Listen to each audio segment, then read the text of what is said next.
మహాగణుడును మహోన్నతుడును నిత్య నివాసి అయినటువంటి పరిశుద్ధుడైన యేసుక్రీస్తు వారి శ్రేష్టమైన నామంలో ఉదయకాలం అన్నాని చక్కని కార్యక్రమాన్ని చూస్తున్న మీ అందరికీ నిండు హృదయంతో వందనాలండి. దేవుని మహాకృప మీకు తోడై ఉండును గాక. ఎలా ఉన్నారు? దేవుని కృపలో మీరు మీ కుటుంబాలు క్షేమమే కదా. రండి, మనం దేవుని మాటలు చదువుకొని దేవుని మాటలు ధ్యానం చేద్దాం. చూడండి, యోబు గ్రంథం 3వ అధ్యాయం. మనం యోబు గ్రంథాన్ని ధ్యానం చేస్తున్నాం, మీకు తెలుసు. యోబు గ్రంథం 3వ అధ్యాయాన్ని కనుక మీరు ఆ అధ్యాయం అంతా చదువుకోండి. ఈ అధ్యాయంలో ఉన్నటువంటి మాటలు ఏంటంటే, యోబు తాను పుట్టినటువంటి ఆ దినమును శపించాడు. అదే 3వ అధ్యాయంలో ఉన్నటువంటి అంశం. అదే ఎందుకు తాను పుట్టినరోజును శపించుకున్నాడు. నేను నిన్నటి దినాన తెలియచేసినట్టుగా, గత నా వర్తమానంలో మన్నాలో తెలియచేసినట్టు, యోబుకు తట్టుకోలేని బాధ సామాన్యమైన విషయం కాదు కదండి. ఎంత విపరీతమైన కష్టం అది.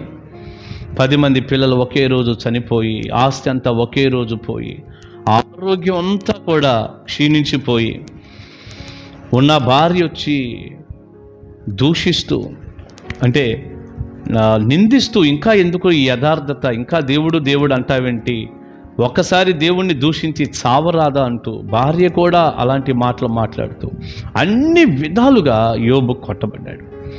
ఆ కొట్టబడిన క్రమంలో యోబు ఈ 3వ అధ్యాయం అంతట్లో అండి తాను పుట్టినటువంటి రోజుని శపించుకున్నాడు. అసలు నేను పుట్టకుండా ఉంటే బాగుండేది, నేను పుట్టినరోజు అసలు క్యాలెండర్లో లేకుండా ఉంటే బాగుండేది, మగపిల్లోడు పుట్టాడని చెప్పారే ఆ రాత్రి లేకుండా ఉంటే బాగుండేది అంటూ ప్రారంభించి ఈ అధ్యాయం అంతా కూడా యోబు చాలా తన బాధను వ్యక్తం చేశాడు. మీరు నాతో ఇలా అనొచ్చు, మరి యోబు అసలు ఇలాంటి మాటలు మాట్లాడుకోవచ్చా, ఇలా అనొచ్చా? మరి దేవుడు అనుమతించిన దాన్ని మెదలకుండా తీసుకోవాలి, కానీ ఇలా ఎందుకు మాట్లాడుతున్నాడు యోబు? యోబు ఈ రీతిగా మాట్లాడాల్సిన అవసరం ఏమొచ్చింది? మరి ఇదంతా అవిశ్వాసంతో మాట్లాడుతున్నాడు కదా అన్నట్టుగా మనం భావించవచ్చు. కాదండి, కానే కాదు, తప్పు. అసలు అలా అనుకోవటానికి వీలు లేదు.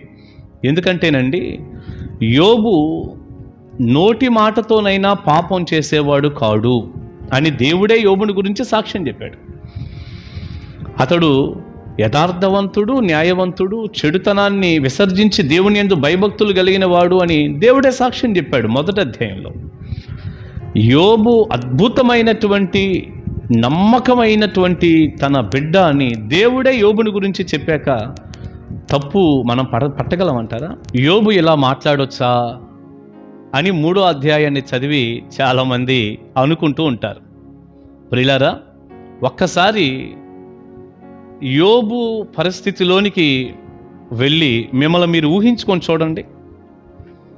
యోబుకు కలిగిన నష్టం, యోబుకు వచ్చిన కష్టం, ఆయనకు వచ్చిన అనారోగ్యాలు ఒక్కసారిగా మీకు వస్తే మనం అసలు తట్టుకోగలమంటారా? మనం కూడా అలాగే మాట్లాడతాం కదూ. సరే కానీ ఒక మాట, ఈ రోజున మనకి ఇంత వర్తమానాలు వినపడుతున్నాయి, శ్రమలలో ఆదరించే దేవుని వాక్య వాగ్దానాలు కనపడుతున్నాయి, ఎంతోమంది బోధకుల ద్వారా మనం ఆదరించబడి బలపరచబడుతున్నాం. ఇక పరిశుద్ధాత్ముడు మనకి ఎటూ ఉండనే ఉన్నాడు. ఇలాంటి పరిస్థితిలో కదిలితే మెదిలితే చేతిలోనే ఒక్క నొక్కు నొక్కితే యూట్యూబ్లో నుంచి ఎన్నో ప్రసంగాలు వింటూ ధైర్యపరచబడి బలపరచబడే ఈ టైంలోనే ఏదైనా చిన్న కష్టం వస్తే, ఏదైనా చిన్న శ్రమ వస్తే ఎంతో సనుగుడికి, గొణుగుడికి, ఇష్టం వచ్చినట్టుగా మాట్లాడటానికి ఎంతమంది ఇష్టపడతలేదు? ఏంటయ్యా అలా మాట్లాడుతున్నావు దేవుని మీద అంటే, నాకు వచ్చిన కష్టం మీకేం తెలుసు అయ్యగారు అంటారు. ఏం కష్టం వచ్చిందయ్యా అంటే ఏదో చిన్న మాట ఏదో చెప్తారు. అరే, దానికే నువ్వు ఇలా మాట్లాడాలా? అసలు వాస్తవంగా ఈ రోజున మనకున్నటువంటి ఈ అవకాశాలన్నిటినీ బట్టి, దేవుని వాక్యాన్ని బట్టి, పరిశుద్ధాత్మను బట్టి, మన చేతిలో ఉన్న బైబిల్ గ్రంథాన్ని బట్టి, దేవుడు ఆదరిస్తున్న విధానాన్ని బట్టి అస్సలు యోబు మాట్లాడినట్టు పొరపాటును కూడా మనం మర్చిపోయి కూడా మాట్లాడకూడదండి. యోబు మాట్లాడాడు కదా నేను మాట్లాడతాను అలా ఎప్పుడు మాట్లాడటానికి వీల్లేదు. కానీ ఈ రోజుకి అలా ఎంతోమంది ఇంకా యోబు కంటే ఎక్కువగానే నోరు జారేవాళ్ళు, నోరు పారేసుకునేవాళ్ళు, మాట్లాడేవాళ్ళు, అవసరమైతే దేవుని మీద కోపం పెట్టుకొని దేవుణ్ణే దూషించే వాళ్ళు కూడా చాలామంది ఉన్నారు. ప్రియులారా, యోబు తాను పొందిన శ్రమను బట్టి, దేవా ఏంటి నాకు ఈ పరిస్థితి, అసలు నేను లేకుండా ఉంటే బాగుండేది అని అనుకోవటంలో ఆశ్చర్యం ఏముందండి. ఎందుకంటే యోబు ఎప్పటివాడు? మోషే కంటే 500 సంవత్సరాల ముందటివాడు. యోబు గ్రంథం పరిశుద్ధ గ్రంథంలో ఉన్న 66 పుస్తకాల్లో కాడికి మొదటి పుస్తకం.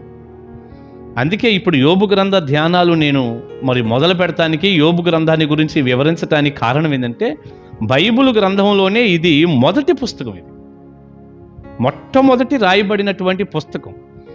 మోషే కంటే దాదాపు ఒక 500 సంవత్సరాలు ముందటివాడు యోబు.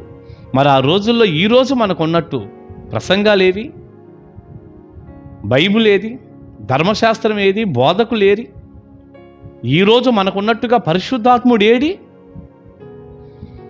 అసలు ఆయనకి అంత బాధ కలిగితే, ఈరోజు మనకి ఏదన్నా ఒక బాధ కలిగిందనుకోండి, బైబిల్ గ్రంథం దగ్గరికి వెళ్ళి బైబిల్లో నుంచి కొన్ని వచనాలు చదువుకొని ఆ వచనాల ద్వారా ఆదరించబడతాం మనం.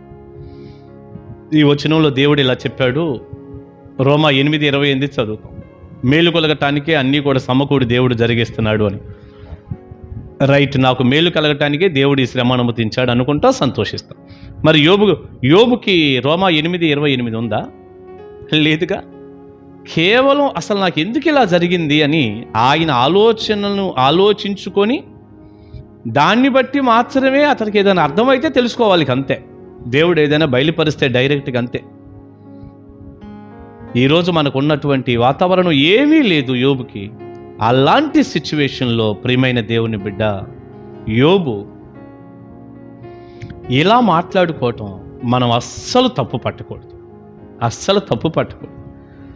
ఆయన ఉన్న రోజులు, ఆ పరిస్థితి, ఆ విధానాలు ఒక్కసారి ఊహించుకోండి.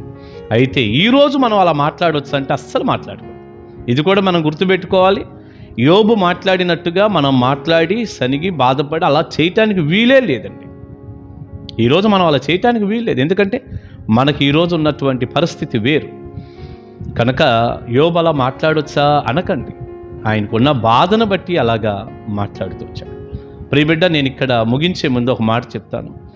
మరి 3వ అధ్యాయం అంతా యోబు తాను అంత బాధలో తాను పుట్టినరోజును శపించుకుంటూ అసలు లేకుండా ఉంటే పోయేది నేను అనుకుంటూ వచ్చాడు కదా, ఆ బాధను వ్యక్తం చేశాడు కదా. మరి మన జీవితాల్లో శ్రమ కలిగితే మనం ఏం చేయాలి అంటే యోబులాగా మాట్లాడకూడదు, కానీ దేవుణ్ణి స్తుతించాలి.